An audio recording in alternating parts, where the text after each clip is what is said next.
పవన్ కళ్యాణ్ రాజకీయాల్లోకి వచ్చినప్పటి నుండి ఆయన ఆరోగ్యంపై తరచుగా వార్తలు వస్తున్నాయి. ముఖ్యమైన షూటింగ్ షెడ్యూల్స్ ఉన్నప్పుడు లేదా కీలకమైన రాజకీయ సమావేశాల సమయంలో ఆయనకు జ్వరం రావడం వల్ల కార్యక్రమాలు రద్దు కావడం మనం చూస్తున్నాం. తాజాగా తిరుమల లడ్డు విషయంలో కూటమి ప్రభుత్వాన్ని వైసీపీ బదనాం చేస్తున్న తరుణంలో బలంగా తిప్పికొట్టాలని చూస్తున్న పవన్ కళ్యాణ్కు మళ్లీ జ్వరం వచ్చింది. దాంతో విశ్రాంతి తీసుకుంటున్నట్టు జనసేన ప్రకటించింది. పవన్ కళ్యాణ్ కేవలం జ్వరంతోనే కాదు, దశాబ్ద కాలంగా వెన్నెముక సమస్యతో కూడా ఇబ్బంది పడుతున్నారు. ఈ వెన్నునొప్పి కారణంగానే ఆయన కొన్నిసార్లు సరిగ్గా నిలబడలేక కుర్చీలో కూలబడిపోవడం లేదా ఇంజెక్షన్లు తీసుకుని షూటింగ్స్లో పాల్గొనడం చేస్తూ ఉంటారు. విశ్రాంతి లేకుండా నిరంతర ప్రయాణాలు చేయడం, సభల్లో గంటల తరబడి నిలబడి ప్రసంగించడం వల్ల ఆయన రోగ నిరోధక శక్తి తగ్గి తరచుగా వైరల్ ఇన్ఫెక్షన్కు గురవుతున్నారని వైద్య వర్గాల సమాచారం. అటు సినిమాలు, ఇటు రాజకీయ బాధ్యతలు, ఇలా రెండు పడవల ప్రయాణం ఆయన శరీరంపై తీవ్ర ప్రభావం చూపుతోంది.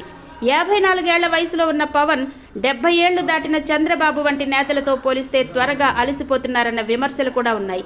అయితే ఆయన తన ఆరోగ్యాన్ని నిర్లక్ష్యం చేయకుండా పూర్తి స్థాయిలో వైద్య పరీక్షలు చేయించుకోవాలని, తగిన విశ్రాంతి తీసుకోవాలని అభిమానులు కోరుకుంటున్నారు.